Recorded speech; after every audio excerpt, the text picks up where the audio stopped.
Class, I wanted to talk a little bit about providing feedback on your discussion items in your application analysis papers. And I want to point out a few things to you so that you understand how I will submit feedback to you. First, in the grade book, on my view, obviously we don't have any submissions yet, but you will have a rubric for each discussion board. That rubric remains the same throughout the course. And if you've been in a course at ACE before, you know and understand what this looks like. But again, I want to point out how I do this. First, I look at each of the criteria in discussion boards, from discussing the main issues, problems, from your response to peers, and your scholarly writing and APA formatting. If you don't meet all of the points, I will click on the box and I will add some comments here. And then typically I will add assignment comments, general and overall, at the bottom of the rubric.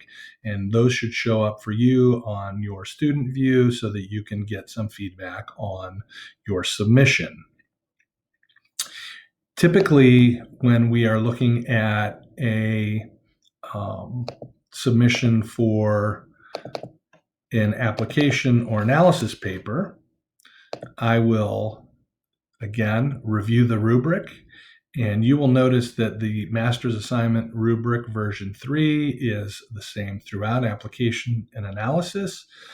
You have to demonstrate your understanding, analysis of the issues, use of evidence, scholarly writing, and APA format.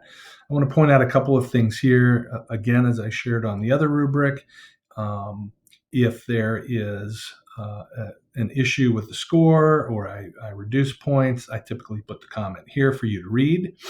And that will happen throughout. I want to make sure that I point out to you that, as you'll see in the Exemplar paper video, you should have 3 to 5 references for each of your literature sources, for your research on each of the papers, and that you should use APA 6th edition formatting.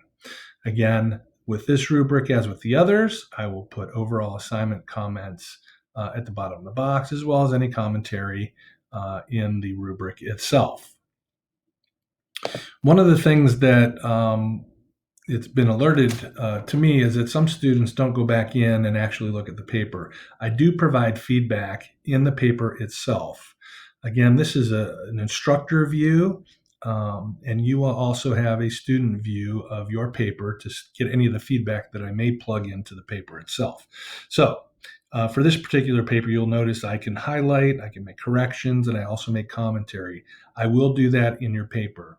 Typically, I'll point out things that are specific to the formatting. If there are content pieces, I also plug in to the feedback here if there's anything with your content that should be addressed. So I want to make sure that you know that you're going to get feedback in the rubric. I'll make comments in the rubric. I'll make some general overall comments. And then when it necessitates, I will provide feedback directly in the paper. This is very, very important for you to know and understand, because you should take whatever feedback I'm providing so that you can improve upon your next set of submissions. The other piece of information that I want to share with you is an exemplar paper. And I think what we'll do is I will point out all of the particulars that I think you need to know, and make sure that you have this information in front of you as you follow through for submitting your assignments. So probably the first and foremost, is this title page. I want to make sure that you see what this is and how it should look, because I would expect that when you submit your papers, they look this way. So first, you have to have in your header a running head with the title. The running head is listed just like this, using upper and lower case with a colon, and then the title's in all caps, and you must have page number 1 here. Again, I made a note for you to make sure that the title looks exactly like it does above, and that the title is all in all caps. There are also elements to this paper that I want to see on each submission. You should have the assignment, your name, your course name, American College of Education, my name, and then month, date, and year. That should all be part of the initial title page. When you get into the body of the work, I want you to notice that In the header, you're going to drop running head. Running head goes away, you exclude it, but you leave the title in all caps. Very important to note that.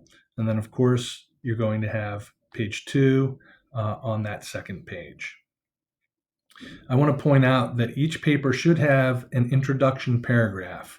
And the introduction paragraph should have a heading, and that heading should be the title of your paper, Designing Learner-Centered Assessments for this particular paper. And you will notice that that title is the same exact title as in the header.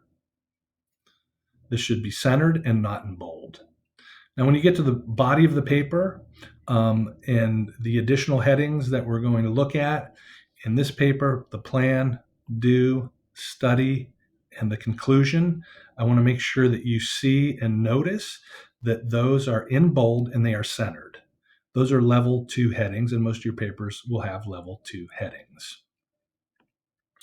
As we get to the reference page, I want to make sure I point out a couple of things here. References is centered, it is not in bold, and it is upper and lowercase letters. I also want to point out that you should have 3 to 5 references for all of your papers, 3 to 5. And they should be from different sources, and they should be scholarly, research-based articles, journals, or web-based references.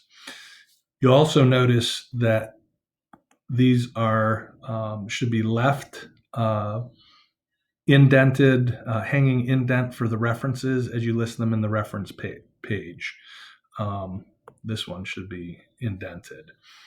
So 3 to 5 references. And I want to go back up here, that number 2, which is burnt.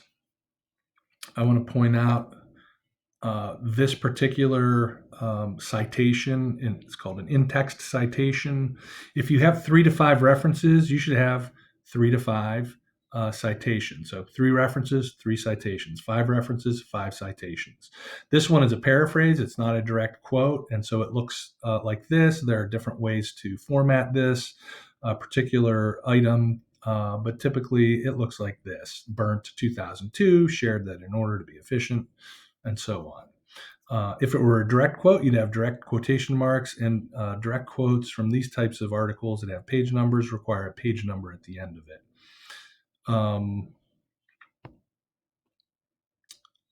I want to focus in on the Purdue site, the OWL site. I would strongly encourage you to review the owlpurdue.edu site. It will give you a very nice overview of APA style. There are examples of papers. There are examples of how you should format your reference page in terms of the number of authors or the type of citation or reference you are looking at, whether it's a book, whether it's journal, whether it's web-based. Very useful site. I encourage you to look at that and to use it. So again, just a couple of additional reminders: 3 to 5 scholarly peer-reviewed research articles, APA 6th edition. Use the OWL site. And then I've also found that this chart is very helpful as well. As I stated before, you should have, most papers will have 2 levels of headings. And in this paper, you'll notice that we have centered, bold-faced, level 1 headings that are uppercase and lowercase. And then we also have level 2, flush left, boldface, uppercase, and lowercase headings. Most of your papers will be level 1 and 2. However, there may be some need for level 3 types of headings where those are indented, bold, and the lowercase paragraph heading ending with a period. So again, keep those things in mind in terms of formatting. And I'm going to go back up one more time and make note of this. As I said in the previous video, every paper should have a conclusion. It should have a conclusion section with a conclusion heading, as you see here. All of your papers should have this. Make sure that you are applying what is expected in the rubric when you write your conclusion to each of your papers.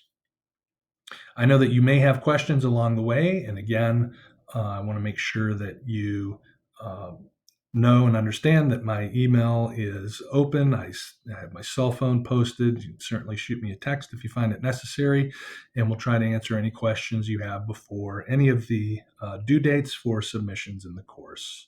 So, again, take all of the materials and please review. I will also post this particular paper in one of the announcements.